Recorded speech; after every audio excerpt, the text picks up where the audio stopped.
حضرات محترم،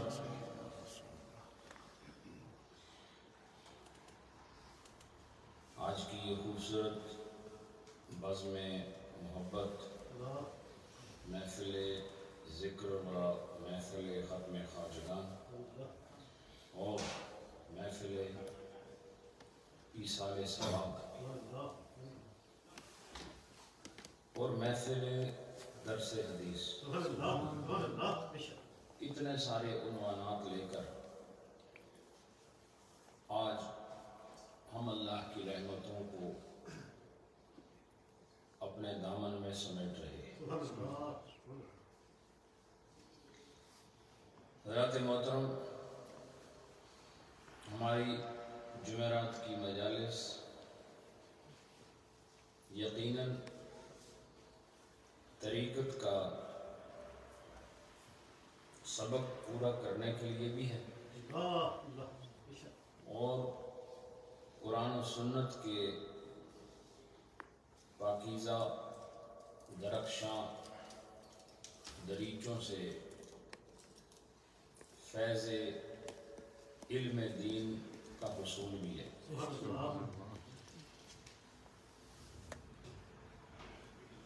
آج کی اس محفل میں خصوصی طور پر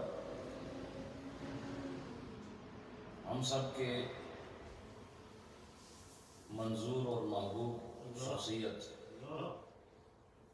قبلہ خلیفہ نظر حسین صاحب، ان کے ایصال ثواب کی یہ مجلس بھی ہے جو یقیناً انوار طریقت سے منور شخصیت اور ایک باعمل پرہیزگار وفادار ساتھی تھے۔ ان کو گئے 1 سال ہو گیا ہے، لیکن آپ یقین جانیں کہ جب بھی ان کا تصور آتا ہے تو ان کی جدائی کا غم پھر سے تازہ ہو جاتا ہے۔ انہوں نے اپنی شخصیت کے تاثر سے ایسے گہرے محبوب نقوش چھوڑے ہیں کہ تادم حیات ان کی یادیں دلوں کی زمینوں پر قائم دائم رہیں گی۔ اللہ تعالیٰ ان کے درجات بلند فرمائے۔ حضرات، ہم آج کا یہ درس جو میں کلمات پڑھنے لگا ہوں اور ختم شریف ذکر پاک، اس کا ایصال ثواب خلیفہ نظر صاحب کو کیا جائے گا۔ منتخب احادیث پیش کر رہا ہوں تھوڑے سے وقت میں، اور آج میں دیکھ رہا ہوں کہ ماشاءاللہ دور دراز سے بھی احباب محبت والے طریقت والے تشریف لائے ہیں۔ ہماری گلاسگو کی جماعت بھی الحمدللہ آج مجلس میں موجود ہے۔ حاجی آصف صاحب اور جمیع آپ کے رفقاء، ان کو اللہ سلامتی عطا فرمائے۔ آج جو حدیث پیش کر رہے ہیں، چند حدیث انشاءاللہ اگلی مجلس میں بھی میں ادھر ہی ہوں گا جمعرات کو، تو جو بقیہ حدیث ہیں انشاءاللہ اگلی مجلس میں پیش کروں گا۔ کتاب الطب والرقا، یہ جو چیپٹر ہے مشکات شریف کا، یہ طب کے بارے میں، طبابت،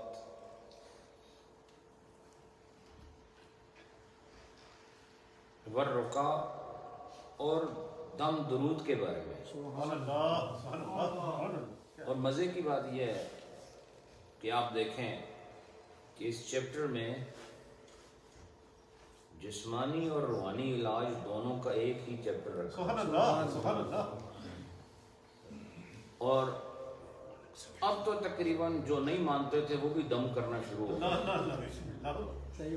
جی، جو اس کو بدعت اور نہ جانے کیا کیا الفاظ کہتے تھے، اب دم کرنا انہوں نے بھی شروع کر دیا۔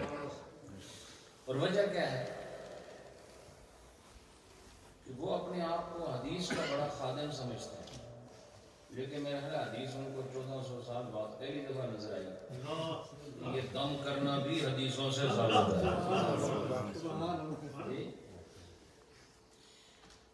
تو الحمدللہ یہ جو ہمارا سلسلہ ہے، طریقت ہے، اور بالخصوص جو ہمارا فرقہ ہے اہل سنت والجماعت، یاد رکھو اس کی بنیاد صرف قصے کہانیوں پر نہیں ہے.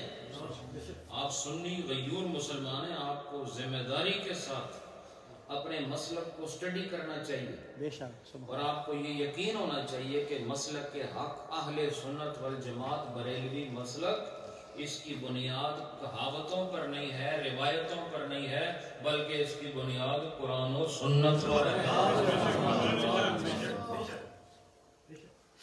ہر چیز الحمدللہ ہمارے یہاں جو مروج ہے اس کے پیچھے کوئی نہ کوئی دلیل موجود ہے. بہرحال آج آپ نے دیکھ لیا کہ طب کو، یعنی جو میڈیکل فیلڈ ہے، ہربل جو فیلڈ ہے، وہ بھی ذکر کی، ساتھ میں رقیہ، جس کو رقیہ کہتے ہیں آپ لوگ. رقیہ بھی لفظ ہے. عرب لوگ جب کسی کو دم کرتے ہیں تو ہم تو دم کہتے ہیں، وہ اسے کیا کہتے ہیں؟ اسے رقیہ کہتے ہیں. اور اس کی جمع رقا آتی ہے، دم وغیرہ، جھاڑ پھونک جسے کہتے ہیں. تو زمانے میں ان کو جھاڑ جھوڑ کے پھونک کی طرف بہرحال زمانہ لے ہی آیا. الفصل الاول، پہلی فصل، اس کی جو روایتیں ہیں انہیں چند سماعت کیجیے. میں ماحول کے مطابق چند حدیثیں پیش کر رہا ہوں. چند حدیث.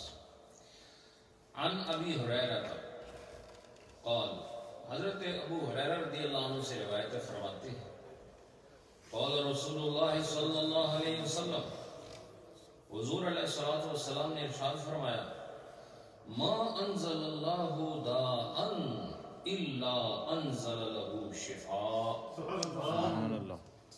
اس کا ترجمہ کیا ہے؟ کہ اللہ نے کوئی ایسی بیماری نہیں نازل فرمائی جس کی شفا نہ نازل فرمائی. بڑی خوبصورت روایت. یعنی اللہ نے جو طریقہ اپنایا وہ طریقہ اپنے محبوب کو بتا دیا، خبر دے دی کہ میرا طریقہ کیا ہے. وہ طریقہ یہ ہے کہ اللہ نے مرض پیدا کیا اور مرض کو رفع کرنے کے لیے اس نے شفا کو پیدا کیا. اس سے پتہ چلا کہ اگر بیماری آ جائے تو بیماری کے ساتھ ساتھ اس کی شفا بھی اترتی ہے، اس کی شفا بھی اترتی ہے. اور پہلے دور میں اس کا طریقہ کیا تھا کہ اللہ از طریقے وحی اپنے محبوب نبیوں کو، رسولوں کو خبر دے دیتا تھا کہ یہ بیماری ہے اور یہ اس کی شفا ہے. اور وہ جڑی بوٹیاں اور اس طرح کی چیزوں کا باقاعدہ تذکرہ ملتا ہے. اور ابھی آپ جب آگے پڑھیں گے، سنیں گے، تو آپ کو پتہ چلے گا کہ حضور علیہ الصلوۃ والسلام جن چیزوں کی شفا کے بارے میں کلام فرما رہے ہیں ان چیزوں میں شفا ہے. اور یہ کیسے حضور علیہ الصلوۃ والسلام نے خبر دی؟ اس لیے کہ نبی پاک کو خبر دینے والا اللہ ہے اور ہمیں خبر دینے والا اللہ کا محبوب ہے. اس لیے یہ یاد رکھیں کہ بیماری کے ساتھ اس کی شفا بھی ہوتی ہے. اب یہ روایت کا فائدہ کیا ہے؟ فائدہ اس کا یہ ہے کہ اگر آپ پر کبھی بیماری آ جائے تو آپ مایوس نہ ہونا، چاہے کوئی بھی بیماری ہو، اللہ نے اس کی شفا بھی نازل کی. آگے حکمتیں بھی بیان ہوں گی، اگلی روایت میں آپ سماعت کیجیے. وعن جابر، حضرت جابر رضی اللہ عنہ سے روایت ہے، قال، فرماتے ہیں، قال رسول اللہ صلی اللہ علیہ وسلم، حضور علیہ الصلوۃ والسلام نے ارشاد فرمایا، لکل داء دواء. کہ اب پہلے کیا فرمایا تھا کہ ہر بیماری کے لیے شفا ہے. بولو، ہر بیماری کے لیے شفا ہے. اس روایت میں سمجھو ایک اور خوبصورت نقطہ ہے، اور وہ نقطہ یہ ہے کہ ہر بیماری کے لیے دوا ہے. کیا فرمایا؟ دوا. دوا کیا ہے؟ دوا. دال واو الف.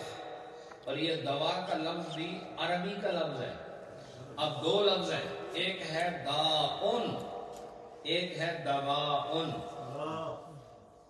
جی ایک لفظ کیا ہے؟ داؤن, اور ایک ہے دواؤن. تو داؤن کا معنی مرض ہے, دواؤن کا معنی اس کی دوائی اور میڈیسن ہے. اب دیکھو جس طرح بیماری اور شفا یہ دو مختلف چیزیں ہیں, لیکن دیکھو کہ دواؤن اور داؤن میں صرف واو کا ایک جگہ کمی ایک جگہ زیادتی ہے. اس سے پتہ چلا کہ تھوڑے سے کرم کے ساتھ خدا تعالیٰ بیماری کو رفع فرما دیتا. یہ خوبصورت جملہ ہے, نبی پاک علیہ الصلوۃ والسلام کے لبوں سے صادر ہونے والا جملہ. لِكُلِّ دَاءٍ دَوَاءٌ, ہر بیماری کے لیے دوا ہے. اچھا پیچھے کیا فرمایا تھا؟ ہر بیماری کے لیے شفا ہے. اور اس روایت میں کیا فرمایا؟ ہر بیماری کے لیے دوا ہے. اس سے پتہ چلا کہ شفا ہے دوا میں. شفا کس میں ہے؟ ہر بیماری کے لیے شفا ہے اور شفا کے لیے دوا ہے. اس لیے فرمایا جب اللہ تعالیٰ بیماری پیدا کرتا ہے تو اس کے ساتھ دوا پیدا کرتا ہے, دوا میں شفا پیدا کرتا ہے. یہ ہے اصل بات. دوا ہو اور اس میں شفا نہ ہو تب بھی تو مسئلہ ہے. ایسا ہے کہ نہیں؟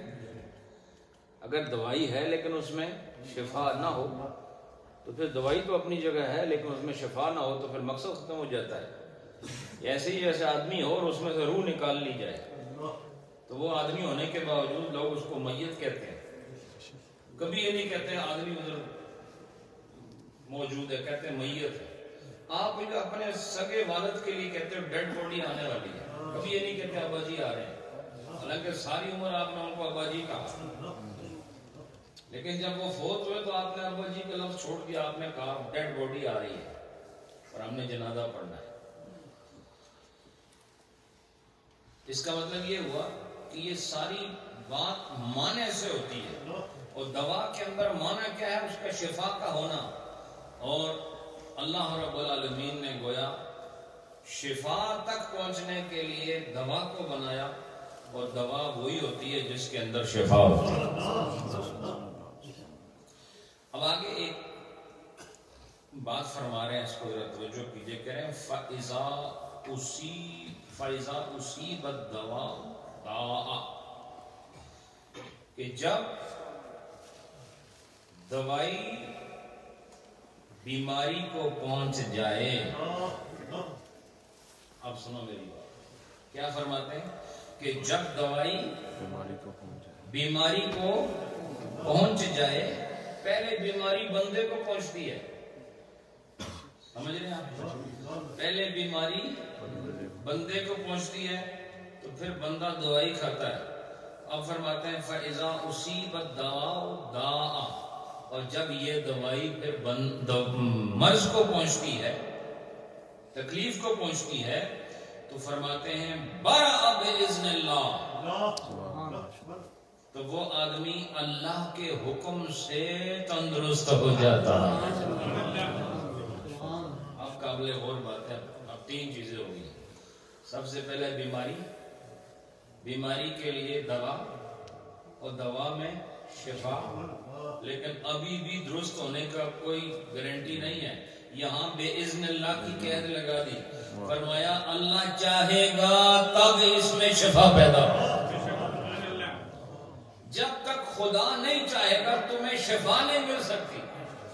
اس پر باقاعدہ شروحات میں غالباً مرقات وغیرہ میں یہ موجود ہے کہ جب کوئی آدمی بیمار ہوتا ہے تو اگر اللہ رب العالمین اس کو ٹھیک نہ کرنا چاہے, اس کی بیماری کو بیماری ہی رہنے دے, اب اس نے کیا کیا؟ اس نے یہ کیا کہ اس نے دوائی پیدا کی, اور دوائی میں کیا پیدا کیا؟ بولو, شفا پیدا کیا. بولتے نہیں آپ لوگ, وہ کھلے ہوئے شاگرد ہو سارے. اس نے پہلے کیا پیدا کیا؟ بیماری. پھر کیا؟ دوا، اور دوا میں شفا۔ اب جب دوائی کھائے گا شفا ہونی چاہیے، کیونکہ اس میں شفا ہے، لیکن بِإِذْنِ اللہ کی قید ہے ساتھ کہ ہر شے میں اس کا اثر خدا ہی پیدا کرتا ہے، لیکن وہ اثر دوسرے میں منتقل اللہ کے حکم سے ہوتا ہے۔ جس طرح آگ کا کام جلانا ہے، لیکن جب ابراہیم اندر گئے تو اسی آگ نے اپنا اثر دکھانا بند کر دیا۔ کیوں؟ اس وقت اللہ چاہتا تھا تو بے شک آگ ہے، پر اب تو نے اپنے آگ کی صفت کو ظاہر نہیں کرنا، بلکہ جب معاملہ ہو گیا، ہاں جب معاملہ ہو گیا بھائی، معاملہ کیا ہوا؟ یا نارو کونی بردن۔ عجیب بات ہے، اللہ فرماتا ہے یا نارو کونی بردن، اگنو اللہ فرما رہا ٹھنڈی ہو جا۔ یہ قابل غور بات ہے کہ نہیں؟ تو جو ہے کہ نہیں؟ آپ لوگ آگ کو کیا کہہ رہے ہیں اللہ؟ بولتے نہیں آپ ٹھنڈی ہو جا، اسی تو آگ نہیں ہو ویسے ٹھنڈی ہو جائے بلا بجا۔ میں آپ سے پوچھ رہا ہوں اللہ نے کیا کہا آپ کو؟ ٹھنڈی ہو جا، اور پکارا کیا؟ یا نارو اے آگ کونی ہو جا بردن، ٹھنڈی۔ تو مجھے بتاؤ جو ٹھنڈی ہو کیا وہ بھی آگ ہوتی ہے؟ بولو نا، آگ تو وہی ہوتی ہے جو ایسی گرم ہو کے جلا دیتی ہے، لیکن اللہ رب العالمین وہ اذن والا ہے، قدرت والا ہے، احکم الحاکمین ہے۔ وہ آگ سے کہتا ہے بے شک تیرا کام جلانا ہے، پر آج تیرا کام ٹھنڈک پہنچانا ہے۔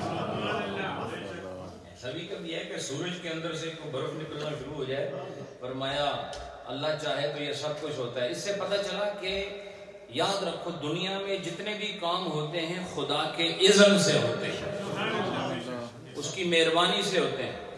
تو فرمایا کہ جب اللہ تعالیٰ کسی کو شفا نہ دینا چاہے تو ادھر دوائی میں اس نے شفا پیدا کی ہوئی ہے، تو وہ کیا کرتا ہے؟ ایک فرشتے کو بھیجتا ہے ایک پردے کے ساتھ، اور وہ اس مرض اور دوائی کے درمیان وہ فرشتہ پردہ ڈالتا ہے۔ اب وہ دوائی کھا رہا ہوتا ہے۔ یہ میں آپ کو قصہ کہانی نہیں سنا رہا، روایت سنا رہا، اور خوبصورت روایت سنا رہا کہ اس دوائی اور اس مرض کے درمیان فرشتے کو اللہ بھیجتا ہے کہ جاؤ اس میں پردہ کر دو تاکہ وہ دوائی مرض تک پہنچے ہی نہیں۔ اب دنیا والے جو کہتے رہے ہیں ہم تو قول رسول پر ایمان رکھتے ہیں، تم بے شک معدے میں اتارو انجیکشن کے ذریعے لے لو، لیکن غیبی طور پر خدا دوا اور مرض کے درمیان پردہ حائل کر دیتا ہے۔ اب یہاں فرمایا کہ جب دوائی مرض کو پہنچے تب شفا ہوگی نا، بولو، جب دوائی مرض کو پہنچے تب شفا ہوگی۔ تو وہ پردہ جب آ جائے تو دوائی مرض کو پہنچتی ہی نہیں ہے۔ اور فرمایا کہ پھر اللہ جب کسی کو شفا دینا چاہے تو پھر فرشتے کہتا ہے وہ پردہ درمیان سے ہٹا دیا جائے، تو وہ پردہ درمیان سے ہٹتا ہے، دوائی مرض کے قریب جاتی ہے اور باذن اللہ مریض کو تندرستی عطا ہو جاتی ہے۔ اس سے پتہ چلا کہ یہ جو بہت لوگ دوائیاں کھاتے ہیں پھر اثر نہیں کرتی ہیں، اس کا سبب یہ ہوتا ہے کہ اللہ حاکم ہے، حکیم ہے، حاکم ہے، حکیم ہے، یعنی اس کا حکم اس میں کوئی لاجک بھی ہوگی، حاکم بھی ہے، حکیم بھی ہے، اس لیے وہ حکم دیتا ہے حکمت کے ساتھ، حکم دیتا ہے حکمت کے ساتھ، اور اس نے جو مرض کو قائم رکھا تو یہ اس کی حکمت ہے، اور جب اس نے بڑے بڑے مریضوں کو آنے واحد میں شفا دے دی یہ بھی اس کی حکمت ہے۔ حضرات اس کے بعد بیچ میں چند روایات کو چھوڑ کر میں آگے جا رہا ہوں۔ وعن ابی ہریرہ، حضرت ابو ہریرہ رضی اللہ عنہ سے روایت ہے، انہ سمع رسول اللہ صلی اللہ علیہ وسلم، کہ انہوں نے حضور علیہ السلام کو یقولو یہ فرماتے ہوئے سنا، کہ حضور علیہ السلام نے کیا فرمایا؟ یقول فی الحبۃ السوداء شفاء من کل داء الا السام، کہ حضور علیہ الصلوۃ والسلام نے ارشاد فرمایا کہ کالے دانوں میں، کس میں؟ کالے بیجوں میں، چھوٹے چھوٹے دانوں، ان کو حب کہتے ہیں عربی میں، جمع حبوب آتی ہے۔ حضور نے کیا فرمایا کہ کالے دانے میں ہر بیماری کی شفا ہے۔ سنتے ہو بھائی؟ کالے دانے میں ہر بیماری کی شفا ہے، الا السام، سوائے سام کے۔ کس کے؟ سوائے سام کے۔ کیونکہ سام کے قال ابن شہاب، ابن شہاب نے کہا السام الموت، کہا کہ سام سے مراد موت ہے۔ اس کا معنی کیا ہوا کہ حضور نے فرمایا کہ وہ جو کالے دانے ہیں ان میں سوائے موت کے ہر بیماری کی شفا موجود ہے۔ اب سوال پیدا ہوتا ہے وہ کالے دانے کیا ہیں؟ تو حدیث کے الفاظ آگے سنیں، والحبۃ السوداء، اور وہ جو کالے دانے ہیں وہ کیا ہے؟ وہ فرمایا وہ الشونیز، وہ شونیز ہیں یعنی کلونجی کے دانے۔ کس کے دانے ہیں؟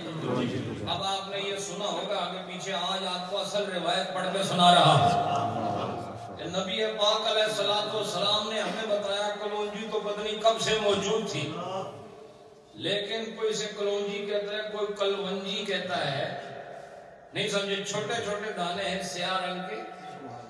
حضور نبی پاک علیہ الصلوۃ والسلام نے بتایا کہ اس میں ہر بیماری کی شفا موجود ہے سوائے موت کے۔ اور علماء نے لکھا کہ دو چیزیں ایسی ہیں کہ اس کا ریورس نہیں ہوتا۔ کیا؟ ایک تو موت ہے اور دوسرا بڑھاپا۔ ٹھیک ہے، آدمی بوڑھا ہو جائے تو وہ پھر جوان ہوگا تو خدا جسے کرنا چاہے الگ بات ہے، لیکن معمول حیات نہیں ہے۔ موت کے سوا ہر شے کا علاج اس حبۃ السوداء میں ہے، اس کالے چھوٹے چھوٹے دانوں میں ہر بیماری کی شفا موجود ہے۔ اب مجھے بتاؤ کہ بیماریاں کتنی ہیں، اور کیا یہ روایت صرف صحابہ کے لیے تھی؟ بولو، کیا یہ فرمان صرف صدیق و فاروق، عمر، حیدر کرار، ابو ہریرہ یا اور دیگر ابن عباس ان صحابہ کے لیے تھے؟ فرمایا نہیں، میرے نبی کا قول اپنے زمانے کے صحابہ سے لے کر اس آخری انسان تک ثابت ہے جس نے روئے زمین پر رہنا ہے۔ اور اس سے پتہ چلا زمانے جتنے مرضی بدل جائیں، جتنے مرضی دور آ جائیں اور جتنی بیماریاں پیدا ہو جائیں، ہر ایک کی شفا اللہ نے ان کالے دانوں میں رکھی ہوئی۔ لیکن یہ کالے دانوں میں شفا ہے، ہم کو کیسے پتہ چلے؟ ہمیں تو پتہ نہیں چل سکتا کیونکہ یہ غیب کی بات ہے، لیکن اللہ رب العالمین نے یہ علوم اپنے نبی کو عطا فرمایا۔ نبی کو پتہ چلا کہ اس میں شفا ہے تو نبی نے ہمیں بتایا کہ ہاں اس میں شفا ہے۔ معلوم یہ ہوا کہ دنیا کا کوئی عام طبیب اگر کوئی دوائی بنائے نا تو علماء نے فرمایا ہے اس کے اندر شفا کا ہونا یا نہ ہونا ظنی طور پر ہے، ظنی طور پر ہے، لیکن نبی نے جس کے لیے شفا کا حکم دے دیا وہ ظنی نہیں، وہ قطعی طور پر اس نے شفا دیا۔ اس لیے کہ عام انسان کا علم تجربات کی روشنی میں ہوتا ہے اور نبی کا علم خدا کی وحی کی صورت میں ہوتا ہے۔ سبحان اللہ۔ اس لیے کس چیز میں کیا موجود ہے یہ بنانے والے کو پتا ہے۔ اب بتاؤ، کلونجی میں شفا بندہ نہیں پیدا کر سکتا۔ یہ تو سب کہنے فلاں بندے نے ہاتھ بڑی شفا ہے، یہ کہنا درست ہے ہی نہیں سمجھے بڑی صاحب؟ اصل بندے آپ نے فلاں مائی نے خوب بڑی شفا ہے جی۔ اور آج آپ کو میں نے روایت پڑھ کے سنائی کہ شفا یاد رکھو یہ اللہ کے اذن کے ساتھ ہے، اور میں آپ کو بتاؤں ایک دعا ہے مرض کی، تکلیف کی، کیا ہے وہ دعا میں پڑھ کے بتاؤں، اذهب البأس رب الناس، اذهب البأس رب الناس واشف انت شافی، واشف انت شافی شفاء لا یغادر سقما، اور آگے کیا الفاظ ہے، لا شفاء الا شفاؤک، اس کا مطلب یہ ہے اللہ تیری شفا کے علاوہ اور کوئی شفا نہیں ہے، اگر کہیں کوئی شفا ہے تو وہ تیری طرف سے ہے۔ اس سے پتہ چلا بندوں کے پاس شفا نہیں ہوتی، شفا خدا کی پاس ہوتی ہے، اور وہ جہاں چاہتا ہے، کبھی کسی کے دم میں، کبھی کسی کی دعا میں، اور کبھی کسی دوا میں شفا پیدا فرماتا ہے۔ تو کیا فرمایا کہ اس کالے دانے میں، اس کلونجی یا کلونجی میں شفا ہے۔ تو اب یہ علم ایسا ہے کہ بندہ خود نہیں حاصل کر سکتا، یہ کلونجی کے خالق کو پتا ہے اس میں کیا ہے۔ تو کلونجی کا یا کلونجی کا خالق بندہ نہیں ہے، بلکہ وہ حکم الحاکمین رب العالمین ہے، اسی کو پتا ہے کہ جو چیز میں نے بنائی ہے اس میں نے کیا رکھا ہوا، تو اس کے اندر شفا اللہ نے رکھی ہے، اور اللہ نے اپنے محبوب کو خبر دی کہ اس میں شفا ہے، اور محبوب نے پھر ساری کائنات کو خبر دی کہ اس میں شفا ہے۔ اس لیے اگر آپ کو مختلف تکالیف ہوتی ہیں تو سنت رسول اور حضور کی خبر پر یقین رکھتے ہوئے چند دانے کلونجی کے منہ میں ڈال لیا کرو، یہ سوچ کر کہ میرے نبی نے فرمایا ہے تو کچھ تو ہے۔ عقیدہ بندے کو شفا دیتا ہے اللہ کی طرف سے، تو آپ کو شفا ملے گی، لیکن اس وقت جب آپ کا ایمان مضبوط ہوگا۔ سمجھ آئی کہ نہیں آپ؟ اور ایک بات یاد رکھنا، یہ جو جعلی حکیم ہے ان سے بچ کے رہنا، نہیں سمجھ آئی؟ یہاں جو 5 جڑی بوٹوں کے نام لے لے تو آپ لوگ فوراً متاثر ہو جاتے ہیں، یہ کوئی بڑا پہنچا ہوا ہے۔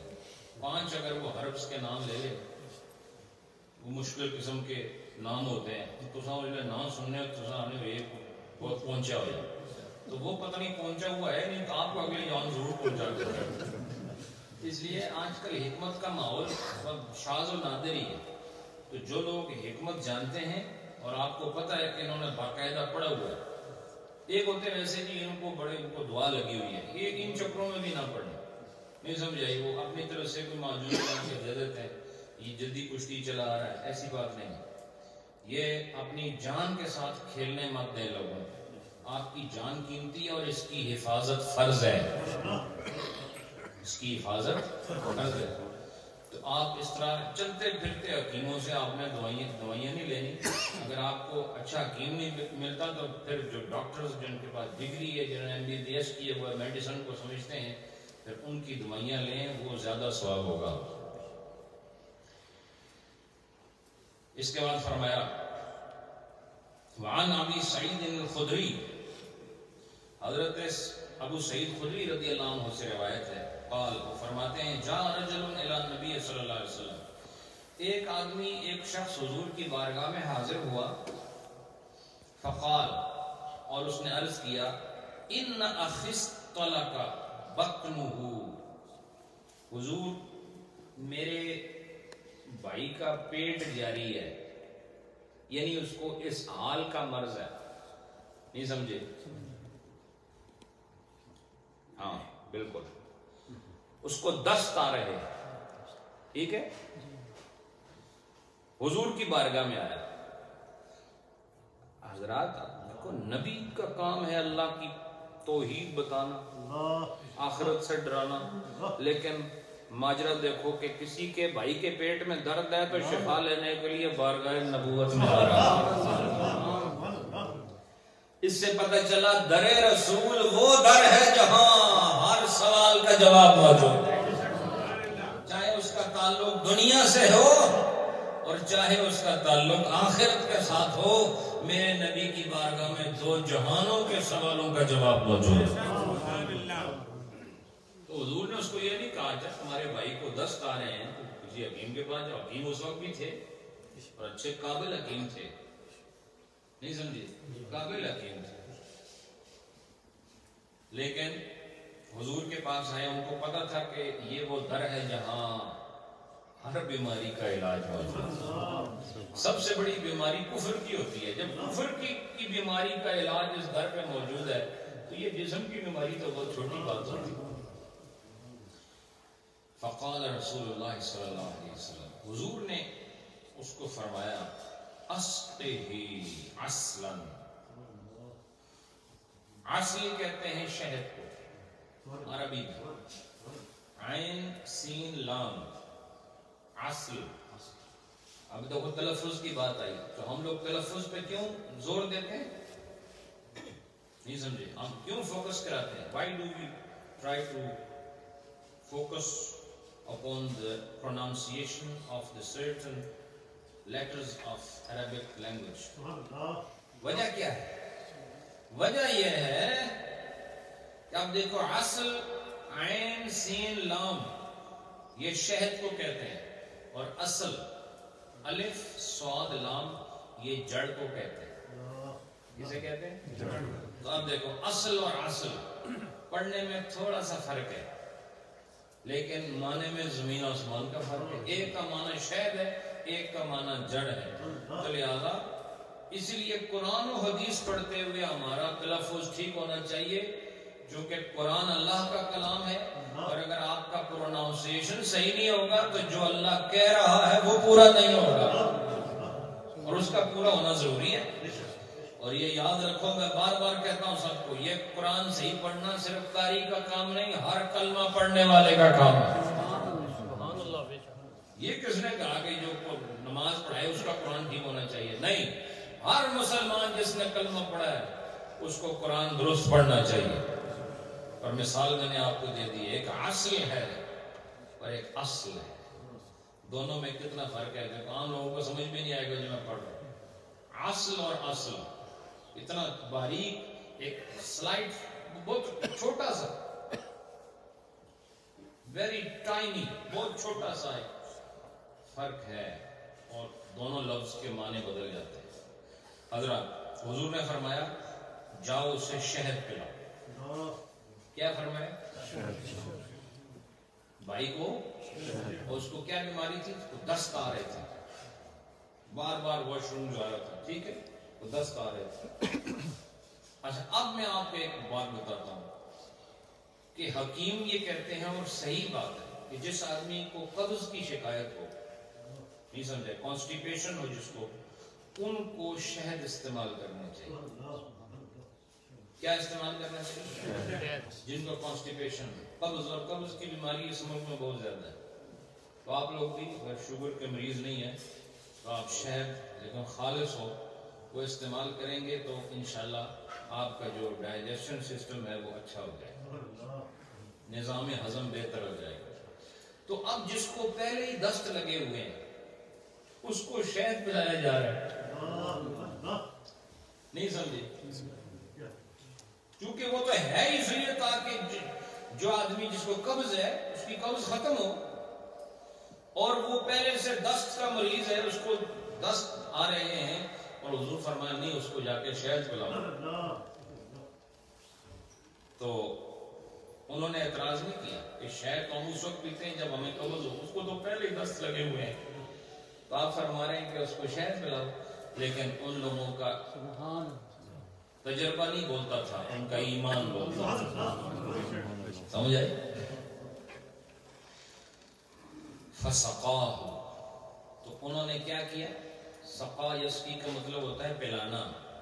فسقاہ، انہوں نے پلایا۔ ثم جاء، واپس حضور کی بارگاہ میں فقال، اور عرض کیا سقیتہ فلم یزدہ الا استطلاقا، فرمایا حضور میں نے اس کو پلایا لیکن اس سے تو اس کے دست اور بڑھ گئے ہیں۔ کیا کہا؟ اس میں اضافہ ہو گیا۔ فقال له ثلاث مرات، حضور نے دوبارہ کہا جاؤ اس کو شہد پلاؤ۔ وہ دوبارہ گئے، شہد پلائے، واپس آیا کہا حضور اس کو اور بھی زیادہ ہو گئے ہیں. حضور نے کہا جا اس کو شہد پلا. اب تیسری بار ہو گیا، تیسری بار شہد پلا کر آئے. اب یہاں سے روایت پھر آتی ہے تو انہوں نے وہی کہا دست میں اور زیادہ اضافہ ہو گیا ہے. اب دیکھو ان کا ایمان، ان کو پتا ہے کہ جس مرض کو ختم کرنے کے لیے وہ آئے حضور کی بارگاہ میں، اسی مرض میں ان کو اضافہ نظر آ رہا ہے، لیکن در مصطفیٰ چھوڑ نہیں رہے ہیں، اور پھر بھی اسی در پر آ رہے ہیں. انہیں پتا تھا کہ یہ حکمتوں کا خزانہ ہے، اور یہ سارے جتنے بھی کائنات کے دواخانے ہیں اس میں سب سے بڑا دواخانہ ہے. ثم جاء الرابعہ، وہ چوتھی بار آیا. کون کتنی بار؟ فقال، حضور نے فرمایا اسقه عسلا، جاؤ اس کو پھر شہد پلا. چوتھی بار فقال لقد سقيته فلم يزده الا استطلاقا. انہوں نے کہا کہ جی میں نے انہیں پلایا ہے مگر سوائے اس کے کہ دست میں اور اضافہ ہو رہا ہے، اور کچھ نہیں اضافہ ہوا، اس میں مرض میں اضافہ ہوا ہے. تو حضور نے کیا فرمایا؟ فقال رسول اللہ صلی اللہ علیہ وآلہ وسلم، حضور نے ارشاد فرمایا صدق اللہ، اللہ نے سچ کہا ہے. وَكَذَبَ بَطْنُ أَخِيكَ، تیرے بھائی کے پیٹ نے جھوٹ بولا. اللہ نے جو فرمایا ہے وہ سچ ہے، تیرے بھائی کا پیٹ جھوٹ بول رہا ہے. یعنی تو جو کہتا ہے کہ شفا نہیں ہو رہی، کہا یہ نہیں ہو سکتا.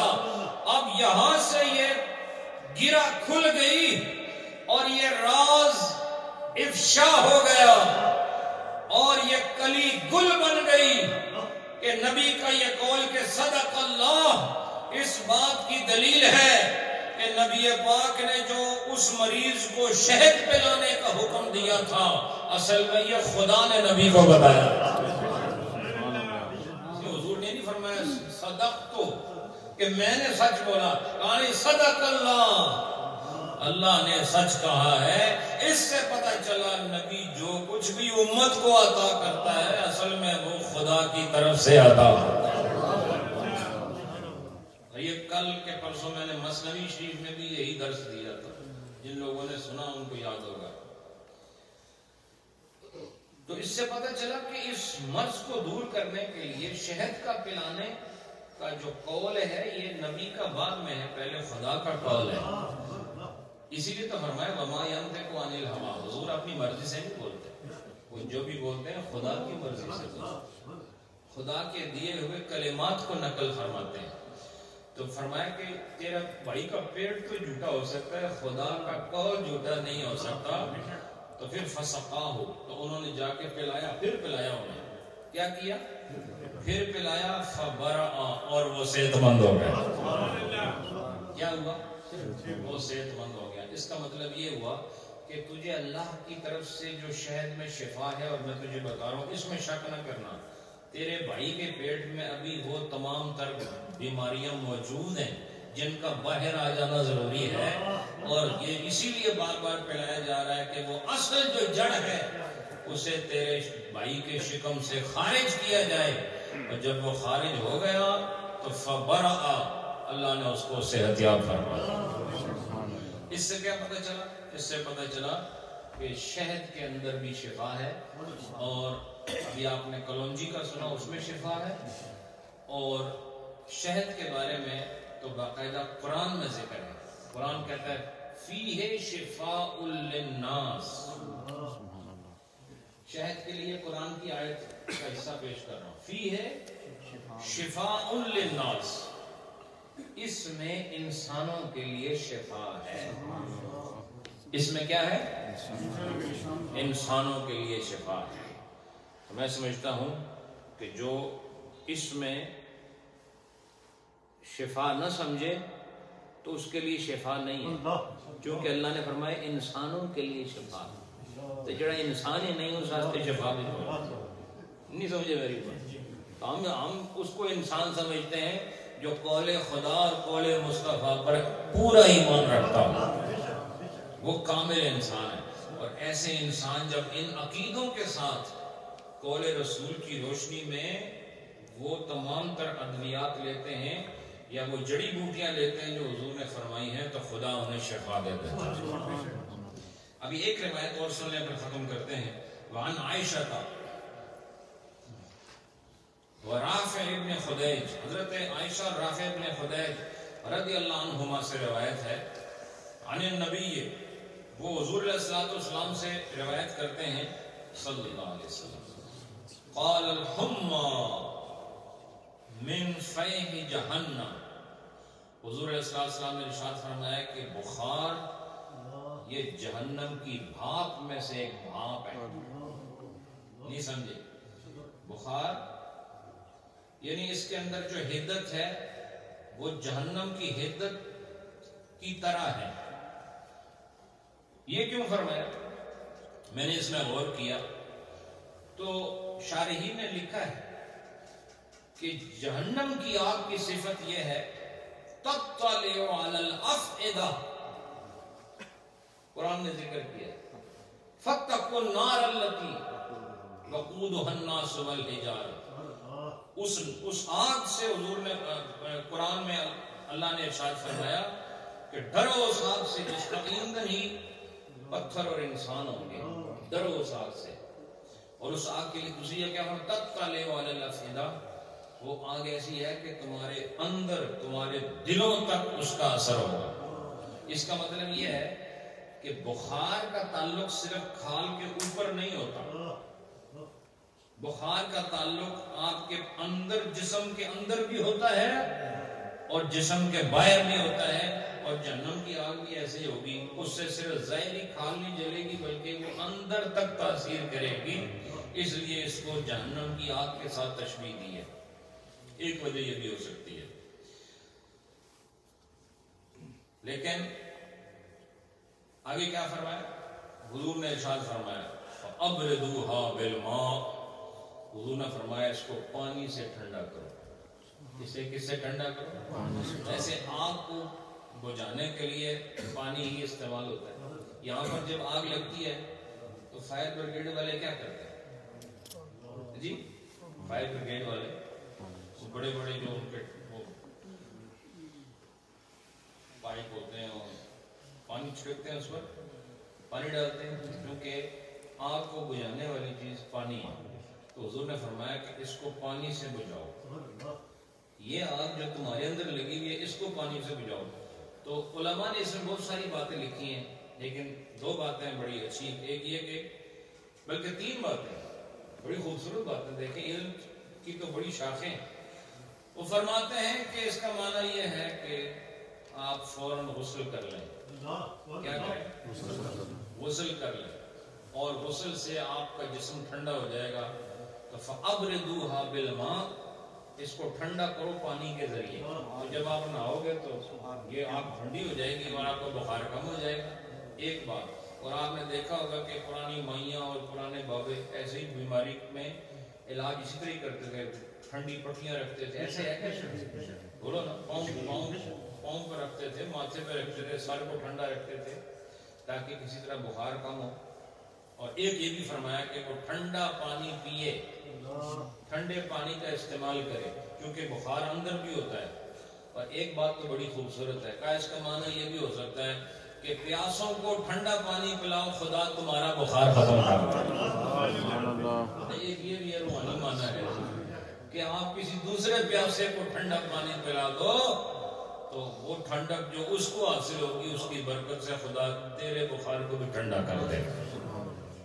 بہرحال یہ جو بخار ہے ایک آزمائش بھی ہے، لیکن دوستو بخار کی بڑی تعریف بھی فرمائی ہے حضور نے۔ بھی وقت نہیں ہے، بس میں ایک چیز آپ کو بتا دیتا ہوں۔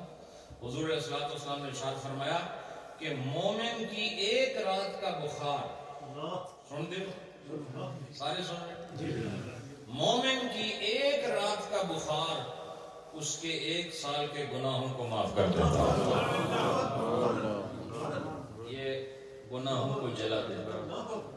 اس لیے آپ کو تو لگتا ہے کہ جسم تپ رہا ہے، جل رہا ہے، سڑ رہا ہے، حدت ہے، شدت ہے، تکلیف ہے، لیکن حقیقت میں خدا آپ کو گناہوں سے پاک کر رہا ہے۔ اس لیے جب بخار آئے اس کا علاج کریں، علاج کرنا بھی سنت ہے، لیکن اس کو برا نہ کہنا۔ ایک میری بات یاد رکھو، اس بخار کو برا نہ کہنا۔ آج کے بعد یہ بات ہے، کوئی بخار کو گالی نہ دے، بخار سے نفرت نہ کرے، علاج ضرور کرے، چونکہ حضور نے فرما دیا فَأَبْرِدُوهَا، اس کو ٹھنڈا کرو بالماء، اب وہ پانی کے ذریعے کرو، دوائی کے ذریعے کرو، جس طرح بھی ٹھنڈی ہوتی ہے آگ کر لو، لیکن جتنی دیر یہ آگ لگی رہے گی تمہارے گناہ جلتے رہیں گے۔ اور عجب بات ہے، ایک رات کے بخار سے اگر 12 مہینوں کا حساب آسان ہو جائے تو ارے اس صحت سے تو یہ بخار اچھا۔ اللہ آپ سب کو سلامت رکھے، شاد و آباد رکھے، اور انشاءاللہ یہ جو سلسلہ ہے درس و تدریس کا، سیکھنے اور سکھانے کا، یہ صرف آپ نہیں، میں بھی سیکھتا ہوں، یقین کریں جو سکھا رہا ہوتا ہے وہ اصل میں سیکھ رہا ہوتا ہے۔ ہم نے تجربے سے یہ بات جانی ہے کہ جب تک ہم پڑھتے رہے ہمیں کچھ نہیں آیا، جب سے ہم نے پڑھانا شروع کیا ہمیں وہ بہت کچھ آتا ہوگا۔ تو اصل سیکھنا پڑھانے میں ہوتا ہے، اصل سیکھنا کس میں ہوتا ہے؟ پڑھانے میں۔ اور ہمارے نبی کی بھی یہی شان ہے کہ اللہ نے انہیں پڑھانے والا بنایا۔ کیا بنایا؟ حضور نے فرمایا بعثت معلما، مجھے معلم بنا کے بھیجا گیا۔ تو معلم وہی ہوتا ہے جس کے پاس علم ہوتا ہے، لیکن علم کو حاصل کرنے کا سب سے اچھا طریقہ کیا ہے؟ علم کو تقسیم کیا ہے۔ ایک چیز اور بھی یاد رکھنا کہ حضرت علی کرم اللہ وجہہ الکریم، آپ بھی زبردست قسم کے حکیم تھے، باتوں میں بھی حکیم تھے، آپ کے قول میں بڑے حکمت ہوتی تھی، اور یہ جڑی بوٹیوں اور ان چیزوں کے بارے میں بھی اللہ نے بہت کچھ عطا فرمایا تھا۔ تو آپ یہ فرمایا کرتے تھے کہ اپنی دوائی میں بارش کا پانی استعمال کر لیا کرو۔ کیا فرماتے ہیں؟ بارش کا پانی، یاد رکھو بارش کے پانی میں بھی شفا ہوتی ہے۔ کبھی میں آپ کو مشورہ دے دیتا ہوں کہ یہ بارش ہو تو کسی برتن میں پانی اکٹھا کر لو، اور یہ آپ کی پیراسیٹامول اور باقی جتنے بھی مول ہیں یہ سب اسی پانی سے لے لیں۔ حضرت علی کے قول پر عمل کریں۔ اگر کوئی بھکی کھانے والے آپ ببر شیر ہیں تو وہ بھی اسی بارش کے پانی سے آپ استعمال کریں، انشاءاللہ آپ کو خدا شفا دے گا۔ یہ پانی اوپر سے آتا ہے، وہ اوپر ہے ہی رحمت ہی رحمت۔ تو آپ نے بارش کے پانی کو استعمال کیا تو انشاءاللہ شفا آپ کو نصیب ہوگی۔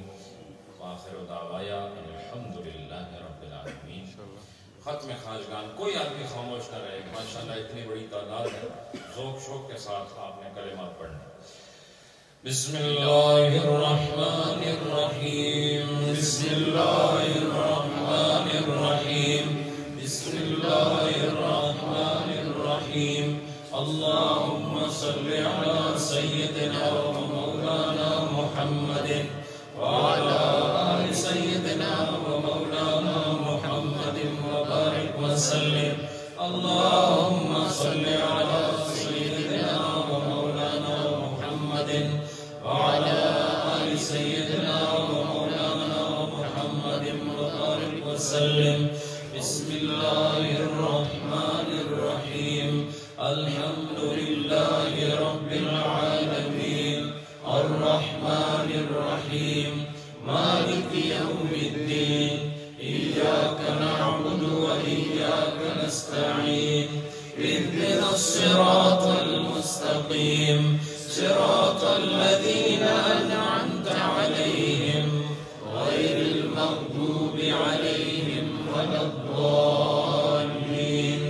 الحمد لله رب العالمين، الرحمن الرحيم، مالك يوم الدين، إياك نعبد وإياك نستعين، اهدنا الصراط المستقيم، صراط الذين أنعمت عليهم غير المغضوب عليهم ولا الضالين۔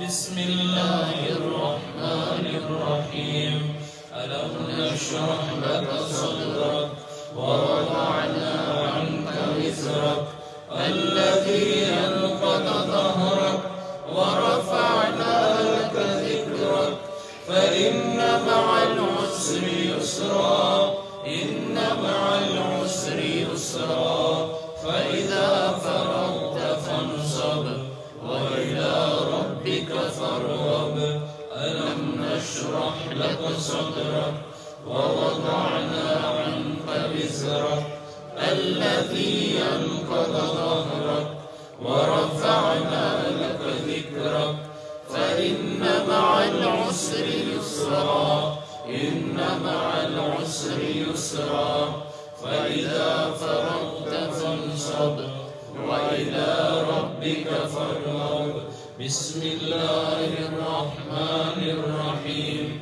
قل هو الله أحد الله الصمد لم يلد ولم يولد ولم يكن له كفوا أحد قل هو الله أحد الله الصمد لم يلد ولم يولد ولم يكن له كفوا أحد قل هو الله أحد الله الصمد لم يلد ولم يولد ولم يكن له كفوا أحد قل هو الله أحد الله الصمد لم يلد ولم يولد ولم يكن له كفوا أحد قل هو الله أحد الله الصمد لم يلد ولم يولد ولم يكن له كفوا أحد قل هو الله أحد الله الصمد لم يلد ولم يولد ولم يكن له كفوا أحد قل هو الله أحد الله الصمد لم يلد ولم يولد ولم يكن له كفوا أحد قل هو الله أحد الله الصمد لم يلد ولم يولد ولم يكن له كفوا أحد قل هو الله أحد الله الصمد لم يلد ولم يولد ولم يكن له كفوا أحد قل هو الله أحد الله الصمد لم يلد ولم يولد ولم يكن له كفوا أحد قل هو الله أحد الله الصمد لم يلد ولم يولد ولم يكن له كفوا أحد قل هو الله أحد الله الصمد لم يلد ولم يولد ولم يكن له كفوا أحد بسم الله الرحمن الرحيم اللهم يا قاضي الحاجات يا قاضي الحاجات يا قاضي الحاجات بسم الله الرحمن الرحيم اللهم يا كافي المهمات يا كافي المهمات يا كافي المهمات يا كافي المهمات بسم الله الرحمن الرحيم اللهم يا رافع الدرجات يا رافع الدرجات يا رافع الدرجات يا رافع الدرجات بسم الله الرحمن الرحيم اللهم يا منزل البركات يا منزل البركات يا منزل البركات يا منزل البركات بسم الله الرحمن الرحيم اللهم يا حل المشكلات يا حل المشكلات يا حل المشكلات يا حل المشكلات بسم الله الرحمن الرحيم اللهم يا دافع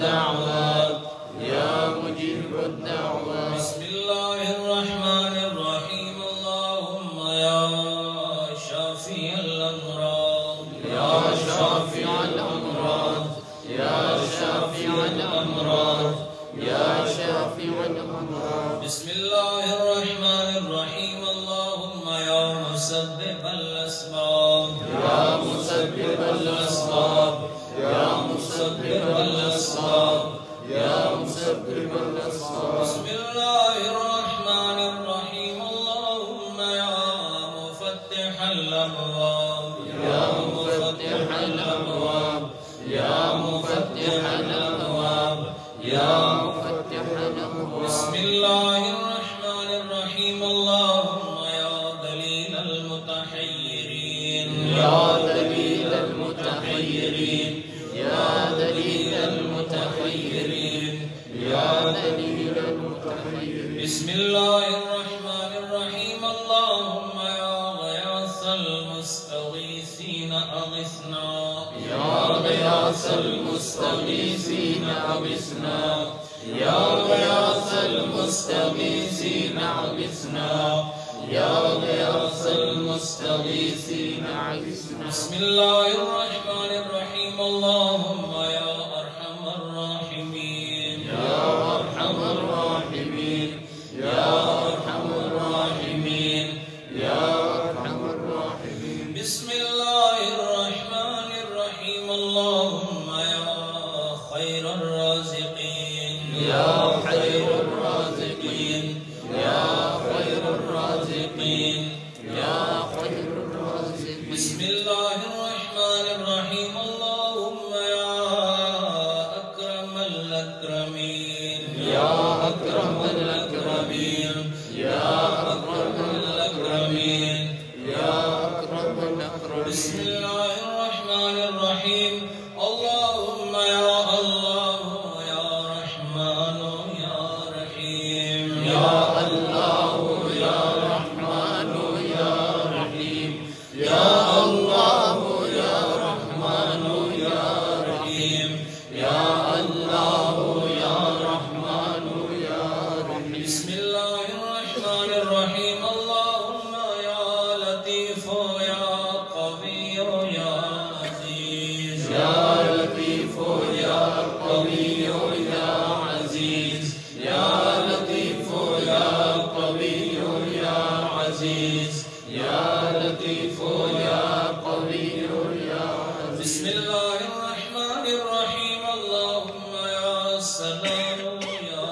الله يا سلام يا الله يا سلام يا الله يا سلام يا الله. بسم الله الرحمن الرحيم اللهم آمين آمين آمين آمين. بسم الله الرحمن الرحيم اللهم صل على سيدنا ومولانا محمد وعلى آل سيدنا ومولانا محمد وبارك وسلم. اللهم صل على سيدنا ومولانا محمد وعلى آل سيدنا ومولانا محمد وبارك وسلم. اللهم صل على سيدنا ومولانا محمد وعلى آل سيدنا ومولانا محمد وبارك وسلم.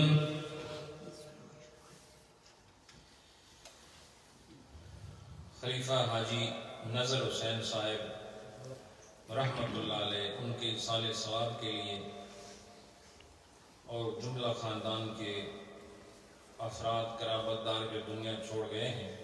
14 قرآن پاک 277 مرتبہ سورہ ملک 304 بار سورہ یاسین شریف اور سورہ مزمل 20 مرتبہ.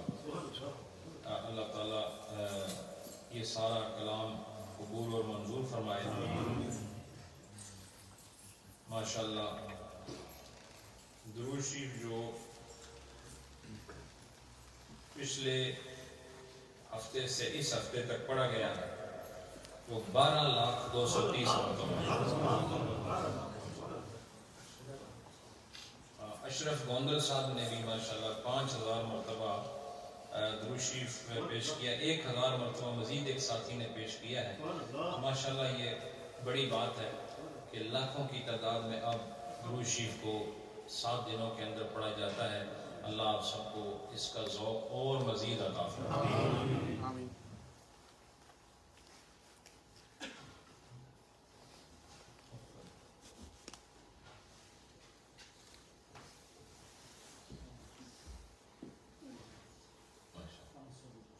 ٹھیک 500 درود شریف مزید پیش کیا گیا۔ ماشاءاللہ 200 پاؤنڈ مسجد کی خدمت بھی خلیفہ نظر صاحب کے صاحبزادگان نے پیش کی۔ اللہ تعالیٰ قبول اور منظور فرمائے۔ ذکر اس مجلس کا آخری حصہ ہوتا ہے، اس میں آپ کا متوجہ ہونا ضروری ہے، متوجہ اور ذکر میں شامل ہونا ضروری ہے۔ میں بار بار یہی کہتا ہوں کہ ہم جس کے بندے ہیں، جس کا کھاتے ہیں، اسی کا گانا بھی چاہتے ہیں۔ جس نے ہمیں پیدا کیا اس کا ذکر نہیں کریں گے تو کس کا ذکر؟ اللہ کا ذکر کرنا یہ ہر اس اللہ کے بندے کی شان ہے جس کو پتہ ہے کہ میرا مالک اللہ ہے۔ اور تصوف میں صوفیانہ جہان میں ذکر کے بغیر گزارا ہے۔ اللہ آپ سب کو ذکر کا ذوق عطا فرمائے۔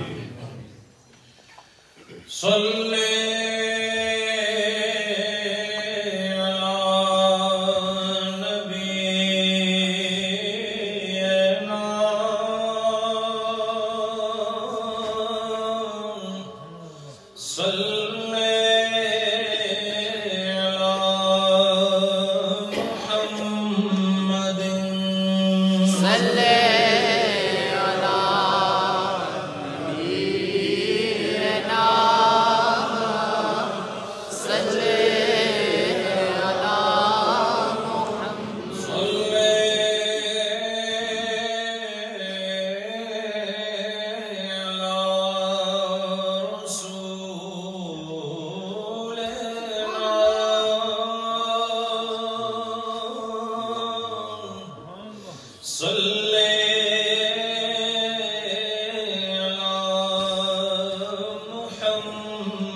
آمین. الحمدللہ رب العالمین والصلاة والسلام علی محمد وعلی آلہ واصحابہ اجمعین.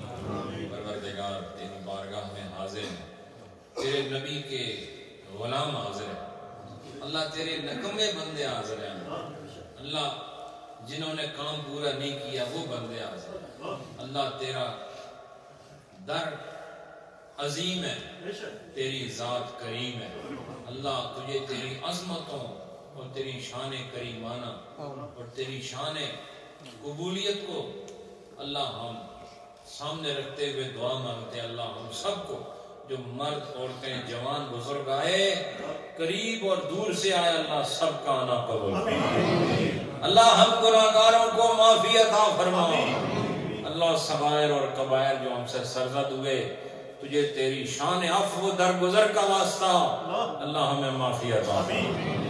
ہم صبح بھی گناہ کرتے ہیں شام بھی اللہ، اندھیروں جالوں میں ہم سے گناہ ہو رہے ہیں اور تو ہمیں صبح و شام نوازتا ہے، اندھیروں اجالوں میں ہم پر کرم فرما رہا ہے اللہ، یہ جسم تیرا بنایا ہوا ہے، یہ روح اس میں تو نے داخل کیا اللہ، ہم تو عدم میں تھے تو نے وجود دیا ہے لیکن ہم حق ادا نہیں کر سکے اللہ، تجھے نبی کا واسطہ اپنی ذات کا واسطہ اللہ، ہمیں جس کام کے لیے تو نے بھیجا ہے ہمیں اس کام کو مکمل کرنے کا ذوق عطا فرما، اس کام کو مکمل کرنے کی توفیق عطا فرما اللہ، جو آج کی محفل میں آئے ہیں اور جو گھروں میں بیٹھ کر اس محفل سے معمور اور مستفید ہو رہے ہیں اللہ، تو سب کی پریشانیاں دور فرما اللہ، جو مصیبتوں میں سب کو مصیبتوں سے نجات عطا فرما یا اللہ، جو بیمار ہیں انہیں شفا عطا فرما اللہ، جو گھروں میں مریض پڑے ہیں اسپتالوں میں ہیں یا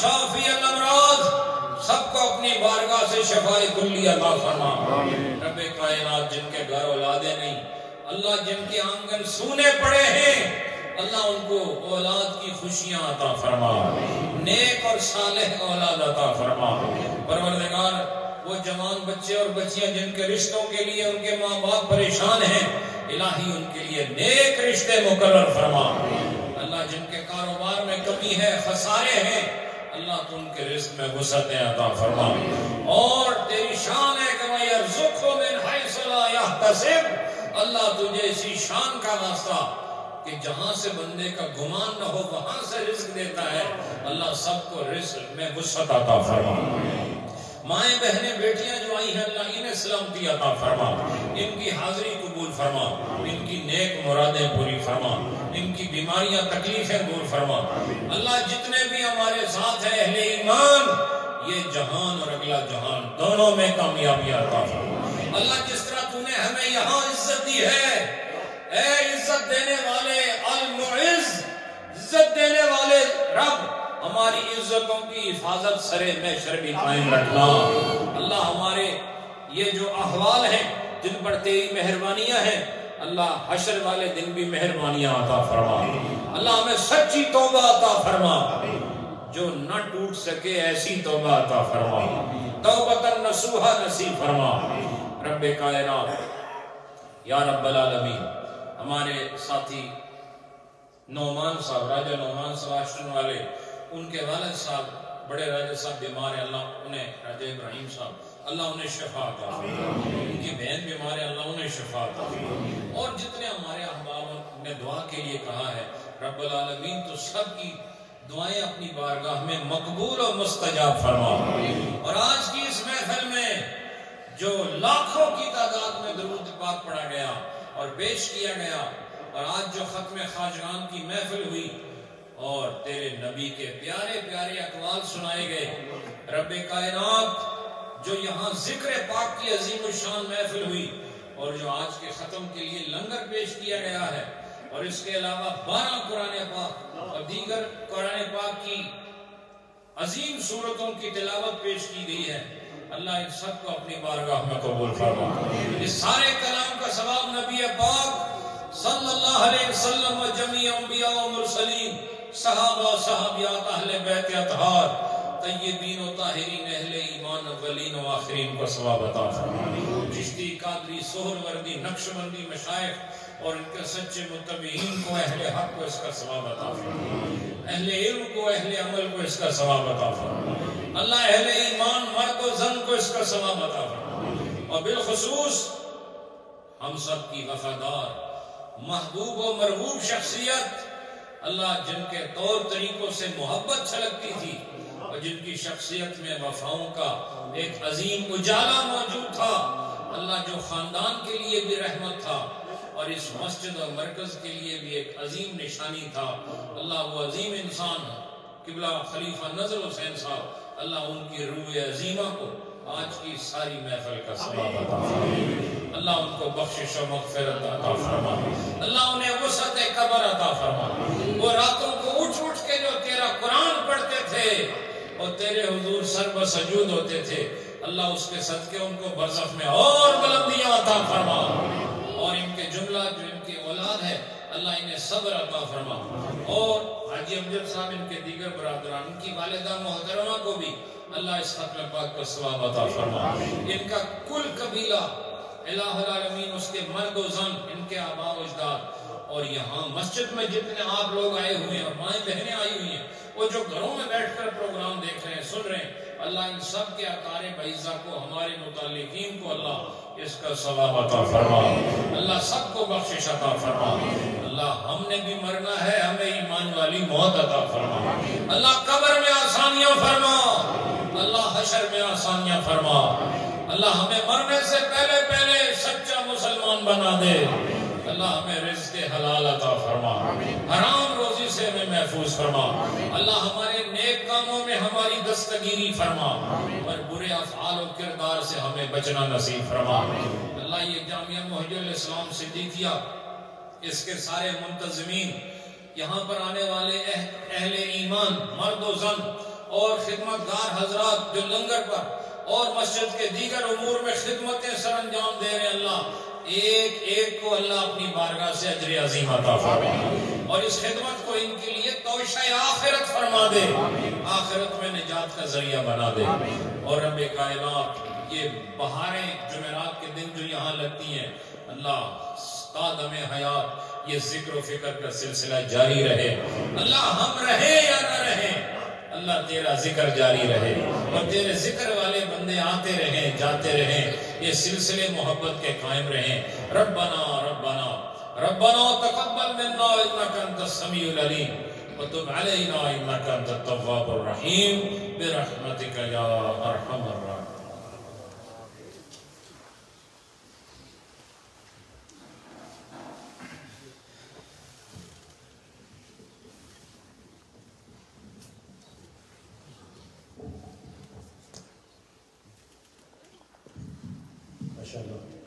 آپ سب کو بہت بہت مبارک، اتنی خوبصورت محفل تھی۔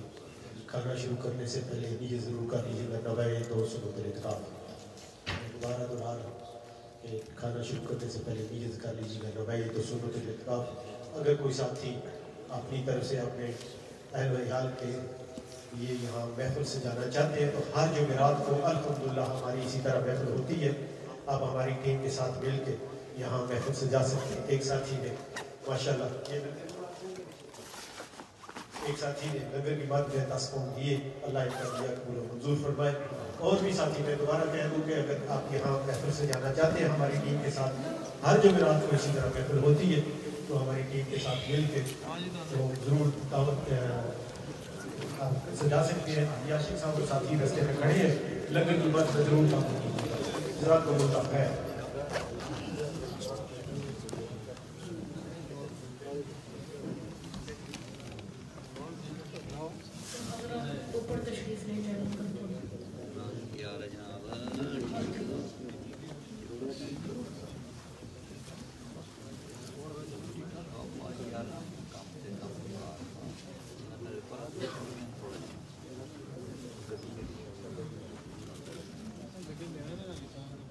کل انشاءاللہ کی قدر مبارک میں حضور کی تعلیم کا سلام کے ساتھ تشریف لائیں۔ اس کے علاوہ 12 جنوری کو حضور کی عالم عمرے پر تشریف لے جا رہے ہیں، تو تمام حضرات جو حضور کی عالم کا سنت اس وقت عمرے میں افطار کرنا چاہتے ہیں، ضرور 12 جنوری سے پہلے ہمارے ساتھیوں سے ڈاکٹر امجد صاحب اور صوفی زاہد صاحب سے رابطہ کریں۔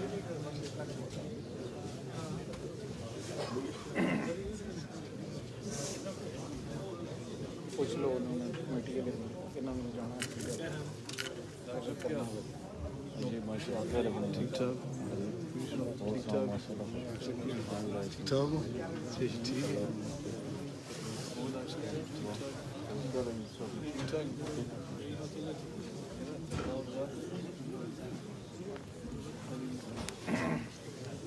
نیت کر لیں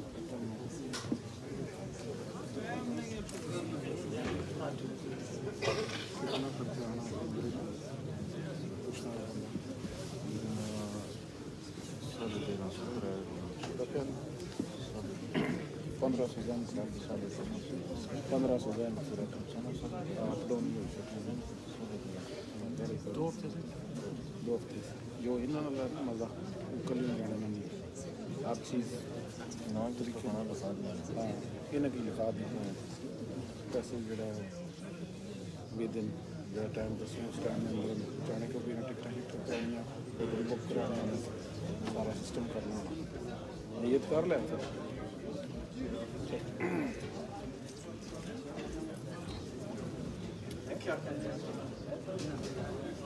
ٹائم ہے نا کرنا جو جمع نہ کر لکھائی سکتے ہاں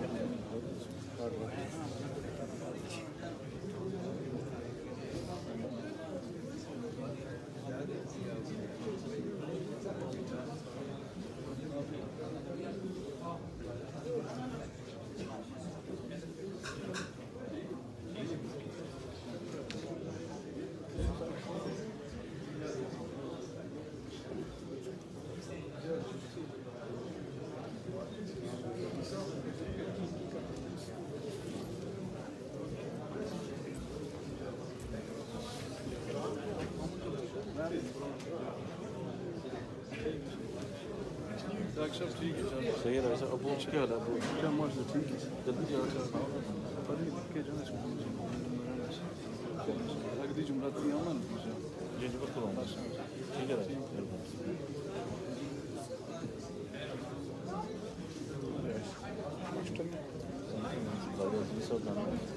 سنیا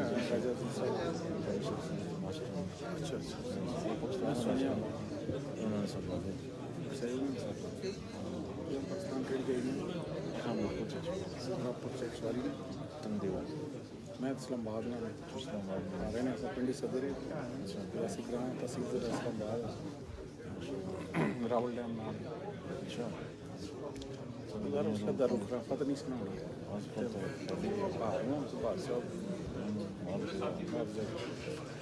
ساڑھے اپنے پچھا لگے ہیں بیچو پیپلز پارٹی دوری نیو سٹی اسلام آباد بڑھن لگا سے پہاڑا نے بالکل پیراں سے ترلائی سے سنے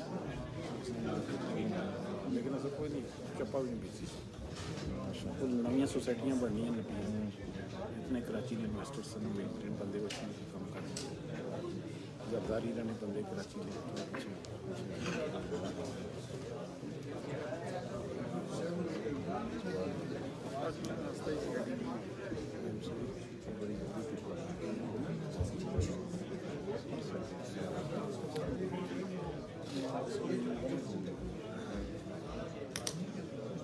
چیک تو کر دیں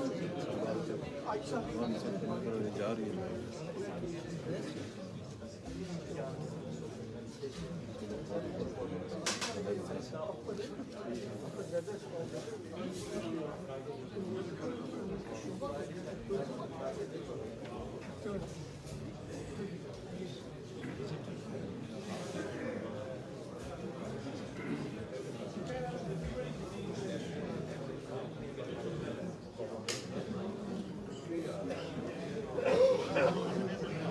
جو حضرات ملاقات کر چکے ہیں وہ جائے نیچے حال میں کھڑا ہونے کے آپ اوپر تشریف لے چلیں کھانے کے لیے